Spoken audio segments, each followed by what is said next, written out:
संभव बीमार से हम लोगों को किसी को नहीं मिला। हम कहना चाहूँगा, हमारे इसी कोरोना काल में हमारे 9 साथी शहीद हो गए हैं। आज तक उनके परिवार वालों को एक भी पैसा सरकार की तरफ से नहीं मिला है। यही जियो पास किया था NHM के द्वारा कि जो कोरोना काल में ड्यूटी कर रहे हैं, चाहे आउटसोर्सिंग हो चाहे गवर्नमेंट की तरफ परमानेंट वर्कर हो, हमारे जो 9 कर्मचारी शहीद हुए हैं उन्हें आज तक एक भी पैसा नहीं दिया गया सरकार की तरफ से। कितना दुर्भाग्यपूर्ण है। मोदी जी ने जो कहा था, माननीय प्रधानमंत्री नरेंद्र मोदी जी ने हम लोगों को एक बार देवदूत भी बताया था, हमारी स्टाफ से बात भी की थी और हम लोगों को कोरोना बैरियर, कोरोना योद्धा से सम्मानित किया गया। वही सम्मान हमसे छीना जा रहा है।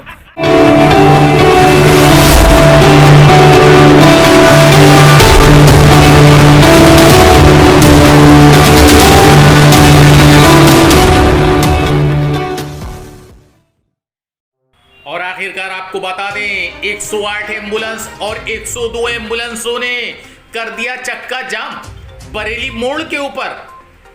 बरेली मोड़ फील्ड के ऊपर सारी गाड़ियां सुबह से ही एम्बुलेंस चालकों ने लगा दी और लगाने के बाद ये तहैया कर लिया कि आज गाड़ियों का चक्का जाम कर दिया जाएगा। हालांकि सारे गाड़ी वाले वहां पर एकत्र हुए।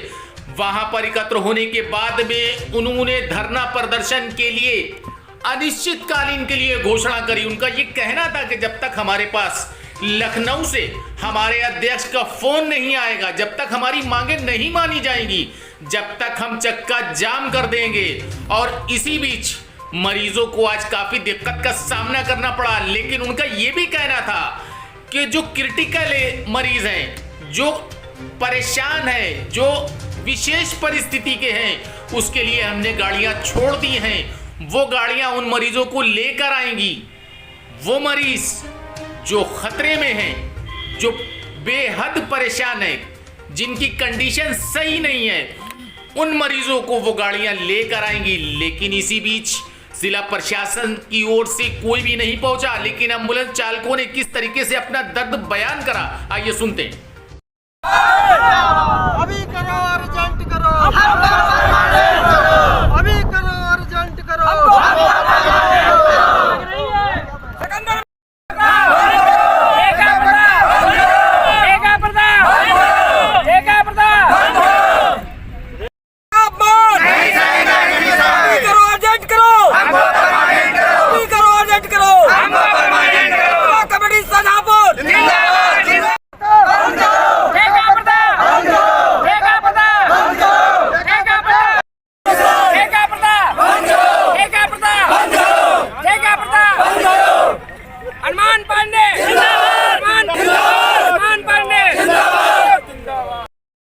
जैसा कि आपने कल कहा था कि हमारी मांगे नहीं पूरी होंगी तो हम चक्का जाम कर देंगे आज 26 तारीख को, तो आप लोगों ने चक्का जाम कर दिया क्या? जी हम लोगों ने 3 दिन लगातार जो है शांतिपूर्ण तरीके से धरना प्रदर्शन किया है। लेकिन हमारी कुछ मांगे जो कल श्रम विभाग और NRHM के बीच में जो मीटिंग हुई है हमारे प्रदेश कमेटी के बीच में, लेकिन उसका कोई भी परिणाम नहीं निकला है, जिसके परिणाम स्वरूप हम लोगों ने महाआंदोलन का आगाज़ कर दिया है। और सारी गाड़ियाँ आप देख रहे हैं, ये सारी गाड़ियाँ जो हमारी खड़ी हैं, ये सब इसी की बदौलत खड़ी हैं। और हम लोग जो है इस महाआंदोलन को तब तक जो है लगातार जारी रखेंगे जब तक हमारी मांगे पूरी नहीं होंगी। तो इस तरीके से कब तक आप करेंगे अगर आज भी मांग नहीं मानी जाती है? तो ये हमारा आंदोलन लगातार चलता रहेगा, अनिश्चितकालीन चलता रहेगा, जेल भरो आंदोलन। फिर इसके लिए हमें चाहे कोई भी कीमत चुकानी पड़े, हम लोग तैयार हैं। हम कल लखनऊ में थे, हमारे प्रदेश अध्यक्ष जी, कोषाध्यक्ष, जितनी भी हमारी प्रदेश कमेटी थी लखनऊ में, वहाँ पे जो कुछ हुआ प्रशासन का हम लोगों पर दबाव बनाया जा रहा है ज़बरदस्ती। हम लोगों को जो समझौता कुछ नहीं हुआ, हम लोगों के पक्ष में कुछ नहीं, जो कंपनी के पक्ष में प्रशासन भी बोल रहा है, शासन भी कंपनी के ही पक्ष में बात कर रहे हैं। इसीलिए हम लोगों को ये मजबूरन हड़ताल करनी पड़ी। आप देख रहे हैं सारी गाड़ियाँ खड़ी हुई हैं। हम लोगों ने पहले से ही 23, 24, 25 का दे दिया था। प्रशासन के कान में जूं तक नहीं रहेंगी। हम लोगों की मजबूरी है। आप ये बताइए, मीडिया के माध्यम से आप ये बताइए, आपसे पूछना चाह रहा हूँ, योगी जी से भी पूछना चाह रहा हूँ कि 12,725 रुपये हम लोगों को मिल रहे थे। वही जो JTHL कंपनी आई है, कल उसी समझौते पे बात हुई थी। वो समझौते में हम लोगों को 10,700 रुपये दे रहे हैं। महंगाई इतनी चरम सीमा पार कर रही है। 10,700 रुपये में किसी का घर चल सकता है। आप भी जान रहे हैं कि बीवी बच्चे हैं सभी के। कोई नॉर्मल व्यक्ति, एक व्यक्ति सिटी में रह के 10,000 में अपना घर का खाना। कंपनी को टेंडर मिला हुआ है, कंपनी को केस के अकॉर्डिंग पैसा मिल रहा है। तो हम लोगों को एम्प्लॉय कंपनी ने अपनी तरफ से बना रखा है। तो हम लोगों को 12,700 रुपये EMT को और 12,000 कुछ 200 रुपये मिल रहे हैं पायलट को। तो ये कंपनी की पॉलिसी है। और जो अभी एलएस का टेंडर चेंज हुआ है वो जेडीएचएल को मिला है, जो कि ब्लैक लिस्टेड कंपनी है, चोर कंपनी है। इस पर सीबीआई इंक्वायरी भी चल रही है, लेकिन किसी तरीके भ्रष्टाचार तरीके से, किसी अवैध तरीके से मतलब सरकार के द्वारा मिलजुल कर टेंडर पा लिया है जेडीएचएल ने। और अब जेडीएचएल हम लोगों पे भी दबाव डाल रही है कि आप लोगों का समायोजन तो हम करेंगे, लेकिन अभी हम लोग जो सैलरी पा रहे हैं उससे कम पे करेंगे और 20,000 की डीडी भी चाहिए। तो क्या मान रहे हैं, ये हठधर्मी है सरकार की और कंपनी की, क्या मान रहे हैं इसको आप? ये सरकार की हठधर्मी भी है। सरकार, हम जैसे कोरोना योद्धाओं को हमने कोरोना काल में सभी की जान बचाने का कार्य किया, बिना डरे बिना झुके हम लोग मेहनत कर रहे थे। कंधे से कंधा स्वास्थ्य विभाग का मिलाया, सबसे फ्रंट लाइन पे आकर हमने कोरोना मरीजों को उठाया सबसे पहले। और उसके बावजूद भी आज जो सरकार हमारे साथ कर रही है, दुर्व्यवहार कर रही है, एक तरीके से हमारा अपमान कर रही है। किसी को नहीं मिला। हम कहना चाहूँगा, हमारे इसी कोरोना काल में हमारे 9 साथी शहीद हो गए हैं। आज तक उनके परिवार वालों को एक भी पैसा सरकार की तरफ से नहीं मिला है। यही जियो पास किया था एनएचएम के द्वारा कि जो कोरोना काल में ड्यूटी कर रहे हैं, चाहे आउटसोर्सिंग हो चाहे गवर्नमेंट की तरफ परमानेंट वर्कर हो, हमारे जो 9 कर्मचारी शहीद हुए हैं उन्हें आज तक एक भी पैसा नहीं दिया गया सरकार की तरफ से। कितना दुर्भाग्यपूर्ण है। मोदी जी ने जो कहा था, माननीय प्रधानमंत्री नरेंद्र मोदी जी ने हम लोगों को एक बार देवदूत भी बताया था, हमारी स्टाफ से बात भी की थी, और हम लोगों को कोरोना बैरियर, कोरोना योद्धा से सम्मानित किया गया। वही सम्मान हमसे छीना जा रहा है।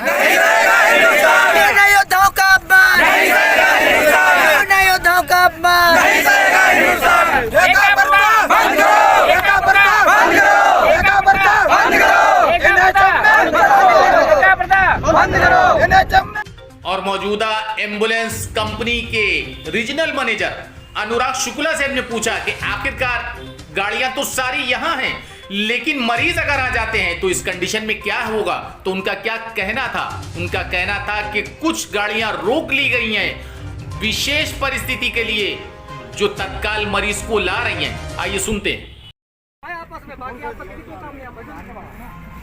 भाई साहब, ये बताइए कि ये जो चल रहा है आपके, रखिए, हम फिर से उतर के बता रहे हैं। हाँ बताइए, ये जो कार्यक्रम चल रहा है ये कब तक चलेगा और क्या होगा? इसका कोई पता नहीं है अभी कब तक चलेगा। जी जी। बाकी सरकार बात कर रही है लड़कों से, और ये कोई बेसिक हमारी लड़ाई जीवीके की और इनकी नहीं है। इनकी लड़ाई गवर्नमेंट से है, और जो नई कंपनी चिकित्सा आई थी उससे इनका कुछ है। अच्छा अच्छा। तो इस समय जो हाल मेडिकल कॉलेज में हो रहा है मरीजों का, इमरजेंसी केस हम लोग ले रहे हैं। कोई भी इमरजेंसी केस डिले नहीं हो रहा है। ऐसा नहीं है कि गाड़ियाँ यहाँ पे खड़ी हैं केस नहीं ले रहे हैं, केस ले रहे हैं। पेशेंट गाड़ियों से ही आ रहे हैं? हाँ, पेशेंट आ रहे हैं। तो गाड़ियाँ सारी तो यहाँ खड़ी हैं? कौन सी गाड़ियाँ? सारी गाड़ियाँ नहीं, केस आ रहे हैं। काहे से आ रहे हैं? गाड़ी जा रही है, वो आ रही है, और हर ब्लॉक पे हमारी गाड़ियाँ भी खड़ी हैं। अच्छा, मतलब कुछ गाड़ियाँ आपकी चल रही हैं तहसील में क्रिटिकल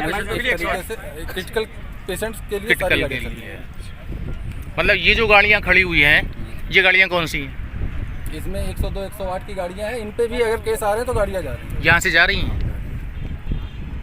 क्यों भाई अध्यक्ष जी, गाड़ियाँ जा रही हैं? 6 गाड़ियाँ क्रिटिकल केस के लिए, जो बहुत ही ज़्यादा क्रिटिकल केस है उनके लिए छोड़ी गई हैं। अगर ज़रूरत पड़ती है तो और भी गाड़ी हम यहाँ से छोड़ देंगे। वो गाड़ी जाएंगी केस करके, फिर यहीं खड़ी हो जाएंगी। मतलब मरीज को कोई दिक्कत नहीं आई? मरीज को सिर्फ क्रिटिकल मरीज, प्राण घातक मरीज है, एक्सीडेंट वाला है, या किसी को गोली लग गई है, या कोई बहुत बड़ा हादसा हो गया है, वहाँ के लिए गाड़ी। और भी मतलब एम्बुलेंस चालकों को, जो एम्बुलेंस चालक हैं, उनको इतना ख्याल है मरीजों का, लेकिन सरकार को कोई ख्याल नहीं। वो क्या कहेंगे हम? नहीं, आपने अधिकारियों से नहीं कहा कि हम तो जनता का ख्याल रख रहे हैं, लेकिन हमारे यहाँ 3 दिन से हम लोग धरने पर बैठे हुए हैं, कोई अधिकारी नहीं, किसी ने कोई खबर नहीं ली। मजबूर होकर आज हम लोगों ने, पूरे प्रदेश ने ये स्ट्राइक की है, सामूहिक हड़ताल की है। और कुल मिला के एम्बुलेंस चालकों ने कर दिया है चक्का जाम। उनका ये कहना था जो प्राण घातक मरीज हैं, जो क्रिटिकल मरीज हैं, वो मरीज हम लेकर आएंगे, उनके लिए गाड़ियां हमारी जाएंगी, मरीज लाएंगी और फिर गाड़ी यहां आकर खड़ी हो जाएगी। उनका ये कहना था कि तब तक गाड़ियां हम यहां से नहीं हटाएंगे जब तक प्रदेश स्तर से इसका कोई भी नतीजा, या उनके जो अध्यक्ष हैं हनुमान पांडे, जब तक वो कोई सिग्नल नहीं देंगे तब तक हम ऐसे ही आंदोलन करते रहेंगे। और इसी बीच जिला प्रशासन रहा मौन, कोई भी सूद लेने नहीं पहुंचा। So friends, if you want to see these kind of facts in future, please subscribe to our channel and watch the latest videos by liking it and pressing the bell icon.